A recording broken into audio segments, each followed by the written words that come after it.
కొన్నిసార్లు మనం కృంగిపోతూ ఉన్నప్పుడు మనలను చేయి పట్టి నిలబెట్టి నడిపిద్దాం అనేదానికి ఒక్కరు కూడా రారు. కృంగిపోతున్న వారిని చూసి ఎగతాళి చేసే లోకం ఈ లోకం, నవ్వే లోకం ఈ లోకం. కృంగిపోతున్న వారి దగ్గరికి రాకుండా ఇదిగో దూరంగా పారిపోయే లోకం ఈ లోకం. ఈ లోకానికి మనం ఎప్పుడు అవసరం? ఆస్తిపాస్తులు ఉన్నప్పుడు ఈ లోకానికి మనం కావాలి. మన దగ్గర ఆరోగ్యం ఉన్నప్పుడు ఈ లోకానికి మనం కావాలి. మంచి హోదా కలిగి ఉన్నప్పుడు ఈ లోకానికి మనం అవసరం పడతాం.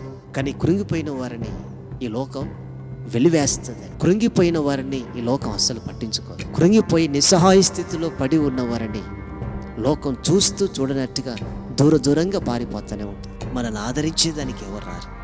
ఒకవేళ లేవనెత్తితే మాకంటే ఎక్కువగా ఎక్కడ పైకి వెళ్ళిపోతారో అనే ఉద్దేశం కలిగి కృంగిపోతున్న వారిని ఇంకా లేనిపోని మాటల చేత గుండెని గాయపరిచేదానికి ప్రయత్నాలు చేస్తారు. కానీ పైకి లేవనెత్తుదాం అన్న ఆలోచన పొరపాటు కూడా